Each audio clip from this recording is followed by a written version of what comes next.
बिस्मिल्लाहिर्रहमानिर्रहीम अस्सलाम वालेकुम वरहमतुल्लाहि वबरकातुहू। जी आए नूं पंजाबी तबसरे च एक क्लिप देखते हैं तो फिर फ़खर भाई दे बाद तबसरा लेंगे।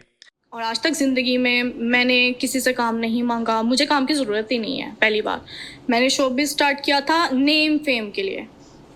सीरियस बात है, सिर्फ नेम फेम के लिए, रिकग्नाइजेशन के लिए, ये लोगों का प्यार, जो फैन फॉलोइंग है, इसके लिए। और मुझे क्या चाहिए था? शोबिज़ से मुझे पैसा नहीं चाहिए था। पैसा मैं अपने घर में बहुत देख रही थी, पैसा तो मैं अपने घर में देख रही थी, बचपन से देख रही थी। तो मैंने तो इसलिए स्टार्ट किया ही नहीं पैसों के लिए। आपके अब्बा का ताल्लुक किस इंडस्ट्री से था? किस कारोबार से मुंसलिक थे? कारोबार हमारे फैक्ट्रीज, लोहा वगैरह इस तरह के, लाइक पुराने स्क्रैप का काम नहीं, लोहा मतलब उसमें डिफरेंट कैटेगरीज आती हैं, वो हर कैटेगरी का काम होता था। ठीक। पैसा वैसा बहुत था आपके घर में? शुरू से बचपन से देखा ना, बचपन से देखा कोई न्यू चीज, तो बचपन से मुलाजिम देखे, बचपन से ये लाइफस्टाइल देखा। ठीक, तो किस्सा मुख्तसर ये है, बॉटम लाइन ये कि आप मशहूर होना चाहती थी। हाँ, नहीं, आप रिकग्निशन चाहती थी। No, there is a difference मशहूर होने में और एक रिकग्नाइजेशन में, एक प्यार में, कि लोगों का प्यार, इसमें बड़ा डिफरेंस है। आप नेम फेम गलत चीज़ों से भी ले सकते हैं, स्कैंडल से ले सकते हैं, आप बहुत सारी इस तरह की एक्टिविटीज से ले सकते हैं। इफ्रा ने उस जगह नहीं जाना था। स्कैंडल्स तो आपके भी हैं। कौन से स्कैंडल्स है मेरे? एक बिजनेसमैन ने आपके ऊपर इल्जाम लगाया। सुनिए ना, just listen to me now. No. Just listen to me now. Let me just phrase my question. मैंने इस क्वेश्चन के लिए स्पेशली मैंने कहा था कि ये वाली चीज आपने डिस्कस नहीं करनी। ये बात मुझ तक नहीं पहुंची। ये आप तक पहुंचनी चाहिए थी। मुझ तक नहीं पहुंची। ये आपकी टीम कहाँ है? ये जो प्लेटफॉर्म है, this is very uncensored in very unfiltered platform. लेकिन ये प्रॉब्लम होगी, आपके लिए प्रॉब्लम होगी, बहुत ज्यादा होगी, और मेरे लिए भी होगी इशू। आपके साथ तो दो गार्ड्स हैं। गार्ड्स की बात नहीं है, ना। नहीं, लेकिन चलिए, मैं आपने मुझे क्वेश्चन फ्रेज ही नहीं करने दिया। एक होता है स्कैंडल, नहीं, एक स्कैंडल होता है जो इंसान पर्सनली खुद करता है, एक स्कैंडल होता है जिसमें आपको लोग इंट्रैप करते हैं। There is a difference. I never want to be a scandal कभी भी। Scandals are always scandals. No. No matter what. No, difference है ना, डिफरेंस है। एक स्कैंडल होता है आप अपने स्कैंडल के बारे, आपने मेरा सवाल तो मुझे फ्रेम नहीं करने दिया। अब आप अपने स्कैंडल के बारे में पब्लिक को बताइए। क्या स्कैंडल के बारे में? क्या मैं पब्लिक को बताऊं? मैं बताऊं क्या? आपको जेल हुई थी? हाँ, आप जेल गई थी? जी फ़खर भाई। हाँ जी, अस्सलाम वालेकुम सर। ਇਹਦੇ ਤੇ ਹੁਣ ਕੀ ਗੱਲ ਕਰੇ ਬੰਦਾ, ਜੋ ਕਰ ਰਹੇ ਨੇ ਕਿ ਅਜੀਬ ਬਗੈਰਤੀ ਦੀ ਹੈ ਕਿ ਉਹ ਬੀਬੀ ਬੈਠੀ ਏ, ਉਹਨੂੰ ਫੇਮ ਦਾ ਸ਼ੌਕ ਹੈ ਜੀ। ਸਾਡੇ ਕਲਚਰ ਵਿੱਚ ਵੀ ਇਹ ਚੀਜ਼ ਨਹੀਂ, ਮਜ਼ਹਬ ਨੂੰ ਤਾਂ ਤੁਸੀਂ ਪਿੱਛੇ ਕਰ ਦਿਓ ਇੱਕ ਮਿੰਟ ਲਈ। ਸਾਡੇ ਕਲਚਰ ਵਿੱਚ ਵੀ ਇਹ ਚੀਜ਼ਾਂ ਨਹੀਂ ਕਿ ਸਾਡੀਆਂ ਧੀਆਂ ਭੈਣਾਂ ਇਸ ਤਰ੍ਹਾਂ ਹੋਣ, ਜੋ ਬੈਠੀ ਹੈ ਸਾਹਮਣੇ ਸ਼ਕਲ ਕੱਢ ਕੇ। ਔਰ ਉਹ ਬੰਦਾ ਸਵਾਲ ਕਰ ਰਿਹਾ, ਇਹਦੇ ਮੈਂ ਕਾਫੀ ਪ੍ਰੋਗਰਾਮ ਵੇਖੇ ਨੇ, ਮੈਨੂੰ ਲੱਗਦਾ ਕਿ ਸਮਥਿੰਗ ਫਿਸ਼ੀ ਹੈ। ਕਿਉਂ ਕਿ ਇਹ ਬੰਦਾ ਇਹਨਾਂ ਨੂੰ ਪ੍ਰਮੋਟ ਕਰ ਰਿਹਾ। ਅਸੀਂ 3 ਬੰਦੇ ਇੱਥੇ ਬੈਠੇ ਆ, ਮੇਰਾ ਨਹੀਂ ਖਿਆਲ ਸਾਡੇ ਤਿੰਨਾਂ ਵਿੱਚੋਂ ਕੋਈ ਇਹਨੂੰ ਜਾਣਦਾ ਹੋਏ। ਨਹੀਂ, ਮੈਂ ਫਸਟ ਟਾਈਮ ਲਾਈਵ 'ਚ ਵੇਖਿਆ, ਫਸਟ ਟਾਈਮ ਉਹਦਾ ਨਾਂ ਸੁਣਿਆ, ਫਸਟ ਟਾਈਮ ਉਹਨੂੰ ਵੇਖਿਆ, ਤੇ ਇਹ ਉਹਨੂੰ ਪ੍ਰਮੋਟ ਕਰ ਰਿਹਾ ਜੀ। ਇਸੇ ਤਰ੍ਹਾਂ ਹੀ ਹੋਰ ਬੰਦੇ ਵੀ ਆਏ ਨੇ ਜਿਨ੍ਹਾਂ ਨੂੰ ਕੋਈ ਬੰਦਾ ਨਹੀਂ ਸੀ ਜਾਣਦਾ। ਚਲੋ ਜੀ, ਇੱਕ ਬੰਦੇ ਦਾ ਨਾਂ ਹੈ, ਉਹਨੂੰ ਤੂੰ ਬੁਲਾਉਣਾ, ਉਹਨੂੰ ਬਹਾਨਾ, ਤੂੰ ਸਾਹਮਣੇ ਉਹਦੇ ਨਾਲ ਗੱਲਬਾਤ ਕਰਨਾ, ਸਮਝ ਆਉਂਦੀ ਹੈ, ਮੇਕ ਸੈਂਸ ਹੈ ਨਾ, ਕਿ ਕੋਈ ਪੋਲੀਟੀਸ਼ੀਅਨ ਆ ਰਿਹਾ, ਕੋਈ ਬਿਊਰੋਕ੍ਰੇਸੀ ਆ ਰਹੀ ਹੈ, ਉਹਨਾਂ ਨੂੰ ਬਾਲ ਕੇ ਤੂੰ ਸਵਾਲ ਕਰਨਾ, ਕੋਈ ਸਮਝ ਆਉਂਦੀ ਹੈ। ਤੂੰ ਅਨਨੋਨ ਬੰਦਿਆਂ ਨੂੰ ਲਿਆ ਕੇ ਤੇ ਸਾਹਮਣੇ ਬਾਲ ਕੇ ਸਵਾਲ ਕਰ ਰਿਹਾ, ਕੋਈ ਸੈਂਸ ਨਹੀਂ ਬਣਦੀ। ਬਿਲਕੁਲ, ਇਹ ਉਹਨਾਂ ਨੂੰ ਪ੍ਰਮੋਟ ਕਰ ਰਿਹਾ।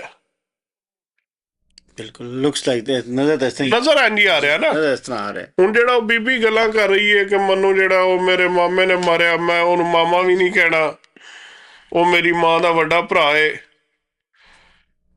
ਠੀਕ ਹੈ, ਸਾਡੇ ਤੇ ਜਿਹੜਾ ਰਿਸ਼ਤੇ ਇਸ ਤਰ੍ਹਾਂ ਨਹੀਂ ਹੈ। ਬਿਲਕੁਲ, ਉਹ ਮਾਂ ਦਾ ਵੱਡਾ ਭਰਾ ਹੋਏ ਜਾਂ ਨਿੱਕਾ ਭਰਾ ਹੋਏ, ਰਹਿਣਾ ਤਾਂ ਉਹਨੇ ਮਾਮਾ ਹੀ ਹੈ। ਸਹੀ ਗੱਲ ਹੈ। ਮੈਂ ਮੰਨਾਂ ਜਾਂ ਨਾ ਮੰਨਾਂ, ਬਿਲਕੁਲ ਰਿਸ਼ਤੇ ਨਹੀਂ ਬਦਲ ਸਕਦੇ ਨਾ, ਰਿਸ਼ਤੇ ਨਹੀਂ ਖਤਮ ਹੋ ਸਕਦੇ। ਲਿਖਿਆ ਗਿਆ। ਅਸੀਂ ਲੋਕ ਮਜ਼ਹਬ ਨੂੰ ਛੱਡ ਦਿਓ, ਤੁਸੀਂ ਆਪਣੇ ਇੱਕ ਜਿਹੜਾ ਸਾਡਾ ਕਲਚਰ ਹੈ, ਖਾਸ ਕਰਕੇ ਹਰ ਇਲਾਕੇ ਦਾ ਆਪਣਾ ਕਲਚਰ ਹੈ। ਪੰਜਾਬੀਆਂ ਦਾ ਆਪਣਾ, ਪਖਤੂਨ ਉਹਨਾਂ ਦਾ ਆਪਣਾ, ਸਿੰਧੀਆਂ ਦਾ ਆਪਣਾ, ਬਲੋਚੀਆਂ ਦਾ ਆਪਣਾ। ਲੇਕਿਨ ਤੁਸੀਂ ਕੁਲੈਕਟਿਵਲੀ ਅਗਰ ਵੇਖੋ ਨਾ ਤਾਂ ਸਾਰਿਆਂ ਵਿੱਚ ਇਹ ਬਗੈਰਤੀ ਨਹੀਂ ਹੈ ਜੋ ਇਹ ਵਿਖਾ ਰਿਹਾ। ਬਿਲਕੁਲ ਇਸ ਚੀਜ਼ 'ਤੇ ਵੀ ਕੰਟਰੋਲ ਹੋਣਾ ਚਾਹੀਦਾ। ਬੰਦਿਆਂ ਨੂੰ ਇਸ ਚੀਜ਼ 'ਤੇ ਵੀ ਗੱਲ ਕਰਨੀ ਚਾਹੀਦੀ ਹੈ ਕਿ ਇਹ ਬੰਦਿਆਂ ਨੂੰ ਪ੍ਰਮੋਟ ਕਰਕੇ ਤੇ ਉਹ ਲੋਕਾਂ ਤੱਕ ਨਾ ਲਿਆਵੇ। ਬਿਲਕੁਲ ਸਹੀ ਗੱਲ ਹੈ। ਉਹ ਬੰਦਾ ਲੈ ਕੇ ਆਏ ਜਿਹੜਾ ਨੌਨ ਹੈ, ਜਿਹਨੂੰ ਸਾਰੀ ਦੁਨੀਆ ਜਾਣਦੀ ਹੈ। ਸਹੀ ਗੱਲ ਹੈ। ਇਹ ਕਿਸੇ ਪੁਲਿਸ ਵਾਲੇ ਨੂੰ ਬੁਲਾਏ, ਕਿਸੇ ਬਿਊਰੋਕ੍ਰੇਸੀ ਵਾਲੇ ਨੂੰ ਬੁਲਾਏ, ਕਿਸੇ ਸਿਆਸਤਦਾਨ ਨੂੰ ਬੁਲਾਏ, ਹਾਂ ਉਹਦੇ ਨਾਲ ਇੰਨੀਆਂ ਗੱਲਾਂ ਕਰੇ, ਉਹਦੀਆਂ ਵੀਡੀਓ ਕੱਢ ਕੇ ਵਿਖਾਏ, ਫਿਰ ਤਾਂ ਮਜ਼ਾ ਆਏ ਕਿ ਵਾਕਈ ਗੱਲ ਕਰ ਰਿਹਾ। ਜੀ ਬਿਲਕੁਲ। ਹੁਣ ਇਹ ਉਹਨਾਂ ਬੰਦਿਆਂ ਨੂੰ ਬੁਲਾਉਂਦਾ ਜਿਨ੍ਹਾਂ ਨੂੰ ਕੋਈ ਨਹੀਂ ਜਾਣਦਾ, ਜਾਂ ਜਿਹੜੇ ਬੜੇ ਲੋ ਕਲਾਸ ਨੇ ਜਿਨ੍ਹਾਂ ਦੀ ਸਿਆਸਤ 'ਚ ਕੋਈ ਵੈਲਿਊ ਹੀ ਨਹੀਂ। ਇਹਨੇ ਉਹ ਬੁਲਾਇਆ ਸੀ ਤੁਹਾਡੇ ਉਹ ਕੰਜਰ ਨੂੰ, ਮੇਰਾ ਕੀ ਨਾਂ ਹੈ ਉਹ, ਜਵਾਦ ਅਹਿਮਦ। ਉਹਦਾ 300 ਵੋਟ ਸੀ, 300 ਕਿ 400 ਟੋਟਲ MNA ਦਾ ਵੋਟ। ਉਹ ਬਹਿ ਕੇ ਉਹਨਾਂ ਨੂੰ ਗੱਲਾਂ ਕਰ ਰਿਹਾ ਸੀ ਜਿਨ੍ਹਾਂ ਦਾ 4-4 ਲੱਖ ਵੋਟ ਹੈ। ਚਲੋ ਉਹਦੀ ਸਮਝ ਆਉਂਦੀ ਹੈ ਕਿ ਠੀਕ ਹੈ ਯਾਰ, ਇੱਕ ਬੰਦਾ ਸਿੰਗਰ ਰਿਹਾ ਸਿਆਸਤ ਵਿੱਚ, ਉਹਦਾ ਤਾਂ ਸਵਾਲ ਕਰ ਰਿਹਾ, ਸਮਝ ਆਉਂਦੀ ਹੈ। ਫਿਰ ਉਹ ਦੂਜੀ ਆਈ ਸੀ, ਉਹ ਤੁਹਾਡੀ ਨਹੀਂ ਸੌਰੀ, ਨੂਨ ਲੀਗ ਦੀ ਉਜ਼ਮਾ ਕਾਰਦਾਰ, ਉਹਨੇ ਸਵਾਲ ਕੀਤੇ ਨੇ, ਸਮਝ ਆਉਂਦੀ ਹੈ ਕਿ ਠੀਕ ਹੈ ਜੀ ਉਹ ਸਿਆਸਤ 'ਚ ਰਹੀ ਹੈ। ਮਾਰ ਉਹ ਮੌਂਗੀ ਹੀ ਰਹੀ ਸੀ, ਐ ਨਹੀਂ ਲੱਗਦਾ ਸੀ ਜੋ ਨਸ਼ੇ 'ਚ ਬੈਠੀ ਹੈ ਸ਼ੋਦੀ। ਤੇ ਉਹ ਪਤਾ ਨਹੀਂ ਸੁੱਤੀ ਉੱਠੀ ਸੀ ਕਿ ਕਵਰ 'ਚੋਂ ਨਿਕਲ ਕੇ ਆਈ ਸੀ, ਉਹਦੀ ਕੋਈ ਸਮਝ ਨਹੀਂ ਸੀ ਆ ਰਹੀ। ਰੂਹ ਰਹਿਮਤ ਕੋਈ ਨਹੀਂ ਸੀ ਕੋਈ ਉਹਦੇ ਤੇ ਉਹ ਜਿਹੜਾ ਉਹ ਇਸ ਤਰ੍ਹਾਂ ਦੇ ਬੰਦੇ ਚਲੋ ਸਮਝ ਆ ਜਾਂਦੇ ਨੇ, ਠੀਕ ਹੈ ਇਹਨਾਂ ਨੂੰ ਦੁਨੀਆ ਅੱਗੇ ਜਾਣਦੀ ਹੈ, ਉਹਨਾਂ 'ਤੇ ਗੱਲ ਹੋ ਸਕਦੀ ਹੈ। ਲੇਕਿਨ ਇਹ ਜਿਹੜਾ ਸਪੈਸ਼ਲੀ ਜੋ ਇੱਥੇ ਕਰ ਰਿਹਾ, ਹੁਣ ਇਹਦੇ ਨਾਲ ਇਹਨੇ ਕੀਤਾ, ਇੱਕ ਉਹ ਅੱਗੇ ਹਕੀਮ ਬੁਲਾਇਆ ਸੀ ਉਹਦੇ ਨਾਲ ਕੀਤਾ, ਇੱਕ ਦੋ ਹੋਰ ਬੰਦੇ ਮੈਂ ਇਸ ਤਰ੍ਹਾਂ ਦੇ ਵੇਖੇ ਨੇ ਜਿਨ੍ਹਾਂ ਨੂੰ ਕੋਈ ਬੰਦਾ ਜਾਣਦਾ ਹੀ ਨਹੀਂ। ਜੀ ਬਿਲਕੁਲ ਠੀਕ ਹੈ ਜੀ, ਟਿਕਟਾਕਰ ਹੋਣਗੇ। ਹੁਣ ਟਿਕਟਾਕਰ ਦਾ ਮਤਲਬ ਹੈ ਕਿ ਟਿਕਟਾਕ 'ਤੇ ਤੁਹਾਡਾ ਮਿਲੀਅਨ ਵਿਊਜ਼ ਹੈ, ਤੇ ਮਿਲੀਅਨ ਦਾ ਮਤਲਬ ਇਹ ਨਹੀਂ ਕਿ ਤੁਹਾਨੂੰ ਸਾਰਾ ਪਾਕਿਸਤਾਨ ਹੀ ਜਾਣਦਾ। ਮਿਲੀਅਨ ਦਾ ਮਤਲਬ ਇਹ ਕਿ ਤੁਸੀਂ 1% ਵੀ ਨਹੀਂ, 26-27 ਕਰੋੜ ਆਬਾਦੀ ਹੈ, ਉਹਦੇ ਵਿੱਚ ਤੁਸੀਂ 1% ਵੀ ਨਹੀਂ। ਇਹਨਾਂ ਲੋਕਾਂ ਨੂੰ ਲਿਆ ਕੇ ਪ੍ਰਮੋਟ ਕਰਨਾ ਇਹ ਕੋਈ ਸੈਂਸ ਨਹੀਂ ਬਣਦੀ।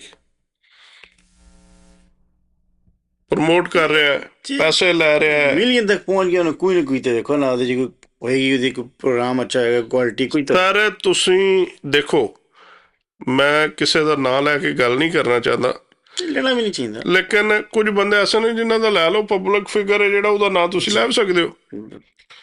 ਸਾਡੇ ਹੁਣ ਫੇਮ ਜਿਹੜੀ ਹੈ, ਜਾਂ ਅਸੀਂ ਲੋਕ ਜਿਹੜਾ ਤੁਸੀਂ ਸਵਾਲ ਕੀਤਾ ਕਿ ਦੁਨੀਆ ਵੇਖਦੀ ਇਹਨਾਂ ਨੂੰ, ਇਹ ਸਾਡੇ ਮੌਲਾਨਾ ਸਾਹਿਬ ਦਾ ਉਧਰੋਂ ਸਵਾਲ ਆਇਆ ਸੀ। ਗੱਲ ਇਹ ਕਿ ਹੁਣ ਬੰਦੇ ਵੇਖਦੇ ਨੇ ਕੰਜਰਾਂ ਨੂੰ, ਠੀਕ ਹੈ। ਤੁਸੀਂ ਨਰਗਸ ਵੇਖ ਲਓ, ਪੂਰੀ ਦੁਨੀਆ ਦੇ ਮਸ਼ਹੂਰ ਹੈ, ਔਰ ਬੜੇ ਬੜੇ ਹਾਜੀ ਮੈਂ ਉਹਦੇ ਅੱਗੇ ਨੱਚਦੇ ਵੇਖੇ ਨੇ। ਤੁਸੀਂ ਅੱਜ ਵੀ ਉਹਦਾ ਸਟੇਜ ਸ਼ੋਅ ਕੱਢੋ ਨਾ, ਤੇ ਬਕਾਇਦਾ ਇੱਕ ਬੰਦਾ, ਇਤਨੀ ਉਹਦੀ ਦਾੜੀ ਹੈ ਸਫੈਦ ਕਲਰ ਦੀ, ਸਿਰ ਦੇ ਵਾਲ ਉਹਦੇ ਸਫੈਦ ਨੇ, ਔਰ ਜਿਕਣ ਨਰਗਸ ਨੱਚਦੀ ਹੁੰਦੀ ਉਹ ਸਾਹਮਣੇ ਨੱਚਦਾ। ਹੁਣ ਇਹਦਾ ਇਹ ਨਹੀਂ ਮਤਲਬ ਕਿ ਸਾਰੇ ਉਹਨੂੰ ਵੇਖਣ। 10 ਮਿਲੀਅਨ ਦਾ ਮਤਲਬ ਹੈ ਕਿ 10 ਮਿਲੀਅਨ ਬੰਦਾ ਉਹਨੂੰ ਜਿਹੜਾ ਵੇਖ ਰਿਹਾ। ਹੁਣ ਜ਼ਾਹਿਰ ਹੈ ਹਰ ਬੰਦਾ ਤਾਂ ਕੰਜਰ ਨਹੀਂ ਵੇਖਦਾ। 10 ਮਿਲੀਅਨ ਜਿਹੜਾ ਵੇਖ ਰਿਹਾ, ਉਹਦੇ ਵਿੱਚੋਂ ਵੀ ਉਹਦੇ ਬਾਹਰੋਂ ਵੀ ਫਾਲੋਅਰ ਹੋਣਗੇ, ਇੰਡੀਆ ਔਰ ਬੰਗਲਾਦੇਸ਼ ਤੋਂ ਵੀ ਹੋਣਗੇ, ਪੂਰੀ ਦੁਨੀਆ ਤੋਂ ਹੋਣਗੇ। ਠੀਕ ਹੈ। ਨਹੀਂ ਦੁਨੀਆ ਨੂੰ ਤਾਂ ਸਮਝ ਨਹੀਂ ਨਾ ਆਉਂਦੀ ਉਰਦੂ ਪੰਜਾਬੀ ਦੀ। ਨਹੀਂ ਤੁਸੀਂ ਅਮਰੀਕਾ 'ਚ ਬੈਠੇ ਹੋ ਜਾਂ ਕਿਧਰੇ ਹੋਰ ਕਿਸੇ ਮੁਲਕ 'ਚ ਬੈਠੇ ਹੋ, ਤੁਸੀਂ ਮੈਂ ਗੱਲ ਕਰ ਰਿਹਾ ਕਿ ਤੁਸੀਂ 25 ਕਰੋੜ ਦੇ ਵਿੱਚ, ਤੁਸੀਂ ਜਿਹੜਾ 25-26 ਕਰੋੜ ਹੈ ਉਹਦੇ ਵਿੱਚੋਂ ਤੁਸੀਂ 1% ਵੀ ਨਹੀਂ ਬਣ ਰਹੇ। ਇਸ ਬੰਦੇ ਨੇ ਸ਼ੋਅ ਕੀਤਾ, ਉਹਦੀ ਫਾਲੋਇੰਗ ਵਧੇਗੀ। ਬਿਲਕੁਲ ਕੋਈ ਵੀ ਨਹੀਂ ਜਾਣਦਾ, ਕਿਉਂਕਿ ਅਸੀਂ ਇੱਥੇ ਹੀ ਤੁਸੀਂ ਜਿਹੜਾ ਕੋਈ ਨਾਤ ਲਾ ਦਿਓ, ਕੋਈ ਤਲਾਵਤ ਲਾ ਦਿਓ, ਤਾਂ ਬੰਦੇ ਜੇ ਚੇਂਜ ਕਰ ਲੈਣਗੇ। ਤੇ ਕੋਈ ਕੰਜਰ ਹੋਏਗਾ ਨਾ, ਤੇ ਈਵਨ ਤੁਹਾਡਾ 5-7 ਸਾਲ ਦਾ ਬੱਚਾ ਵੀ ਨਾਲ ਬੈਠਿਆ ਨਾ, ਤੇ ਉਹਦਾ ਵੀ ਦਿਲ ਹੋਏਗਾ ਅੱਬਾ ਚੇਂਜ ਨਾ ਕਰੇ। ਇਹ ਚੀਜ਼ਾਂ ਇਸ ਤਰ੍ਹਾਂ ਸਾਡੇ ਵਿੱਚ ਰਚ ਗਈਆਂ ਨੇ, ਉਹ ਸਾਨੂੰ ਥੋੜ੍ਹੀ ਜਿਹੀ ਇhtiyat ਕਰਨੀ ਚਾਹੀਦੀ, ਇਹਨੂੰ ਵੀ ਕਰਨੀ ਚਾਹੀਦੀ ਹੈ। ਉਹ ਬੰਦੇ ਦਾ ਪੁੱਤਰ ਬਣ, ਕਿਨੂੰ ਸਾਡੇ ਸਾਹਿਬ ਨੂੰ ਨੰਬਰ ਲੱਭੇ ਤਾਂ ਮੈਂ ਨੰਬਰ ਲੈ ਕੇ ਤੇ ਮੈਂ ਡਾਇਰੈਕਟ ਮੈਸੇਜ ਵੀ ਕਰ ਸਕਣਾ ਕਿ ਭਾਈ ਬੰਦੇ ਦਾ ਪੁੱਤਰ ਬਣ ਨਾ ਪ੍ਰਮੋਟ ਕਰ, ਕਿਉਂਕਿ ਇਹ ਚੀਜ਼ ਅੱਛੀ ਨਹੀਂ। ਉਸ ਬੰਦੇ ਨੂੰ ਬੁਲਾ ਜਿਹੜਾ ਨੌਨ ਹੈ, ਜਿਹੜਾ ਕੋਈ ਸਿਆਸਤ 'ਚ, ਕੋਈ ਮੀਡੀਆ 'ਚ, ਕੋਈ ਬਿਊਰੋਕ੍ਰੇਸੀ 'ਚ, ਉਹਨਾਂ ਨੂੰ ਬੁਲਾ ਕੇ ਸਵਾਲ ਕਰ। ਜੀ ਸਰ। ਹਾਂ ਨਹੀਂ ਬਿਲਕੁਲ, ਜੋ ਤੁਹਾਡਾ ਸਿਸਟਮ ਰਨ ਕਰ ਰਹੇ ਨੇ ਉਹਨਾਂ ਨੂੰ ਕੋਈ ਸਵਾਲ ਤੁਹਾਡਾ ਇਹਦੇ ਬਾਰੇ ਪੁੱਛੋ ਕਿ ਬਈ ਕਿਸ ਤਰ੍ਹਾਂ ਸਿਸਟਮ ਚੱਲਦਾ ਪਿਆ ਤੁਹਾਡਾ, ਕਿਸ ਤਰ੍ਹਾਂ ਬਿਹਤਰ ਕੀਤਾ ਜਾ ਸਕਦਾ ਹੈ, ਜਿਹਦੇ ਵਿੱਚ ਆਵਾਮ ਦਾ ਫਾਇਦਾ। ਜੀ ਬਿਲਕੁਲ, ਆਵਾਮ ਨੂੰ ਇਸਲਾਹ ਕੀਤੀ ਜਾਏ, ਆਵਾਮ ਦੀ ਮਦਦ ਕੀਤੀ ਜਾਏ। ਮੇਰਾ ਖਿਆਲ ਹੈ ਅੱਜ ਦਾ ਵਲੌਗ ਇਤਨਾ ਹੀ ਕਾਫੀ ਹੈ ਜੀ, ਤੇ ਇਨਸ਼ਾਅੱਲਾ ਮਿਲਦੇ ਹਾਂ ਅਗਲੇ ਵਲੌਗ ਦੇ ਵਿੱਚ। ਬੜੀ ਮਿਹਰਬਾਨੀ, ਤੁਸੀਂ ਸਾਡਾ ਪ੍ਰੋਗਰਾਮ ਵੇਖਦੇ ਹੋ ਤੇ ਸਾਡੇ ਕੋਲ ਤਾਂ ਫਿਰ ਇਹੀ ਗੱਲਾਂ ਨੇ। ਹੁਣ ਨਾ ਅਸੀਂ ਰਿਹਾਨ ਤਾਰਕ ਬਣ ਸਕਦੇ ਤੇ ਨਾ ਸਾਡੇ ਕੋਲ ਕੰਜਰਾਂ ਨਾਲ ਗੱਲਾਂ ਹੁੰਦੀਆਂ ਨੇ, ਤੇ ਮੈਂ ਤਾਂ ਮੋਟਾ ਹੀ ਇਤਨਾ ਮੇਰੇ ਕੋਲ ਤਾਂ ਹੁਣ ਠੁਮਕੇ ਲੱਗਦੇ ਨਹੀਂ ਜਿਹੜੇ ਆਵਾਮ ਵੇਖਣਾ ਚਾਹੁੰਦੀ ਹੈ। ਇਹ ਹੀ ਗੱਲਾਂ ਜੇ ਸਾਡੇ ਕੋਲ ਚੰਗੀਆਂ ਲੱਗਦੀਆਂ ਨੇ ਜਾਂ ਮਾੜੀਆਂ ਲੱਗਦੀਆਂ ਨੇ ਬਰਦਾਸ਼ਤ ਕਰੋ। ਅਗਰ ਚੰਗੀਆਂ ਲੱਗਦੀਆਂ ਨੇ ਤਾਂ ਲਾਈਕ ਸ਼ੇਅਰ ਔਰ ਸਬਸਕ੍ਰਾਈਬ ਕਰੋ, ਔਰ ਕਮੈਂਟਸ ਕਰਕੇ ਦੱਸੋ ਕਿ ਅਸੀਂ ਕਿਹਦੇ ਤੇ ਗੱਲ ਕਰੀਏ। ਤੇ ਇਨਸ਼ਾਅੱਲਾ ਮਿਲਦੇ ਹਾਂ ਅਗਲੇ ਵਲੌਗ ਦੇ ਵਿੱਚ। ਅੱਲਾ ਹਾਫਿਜ਼।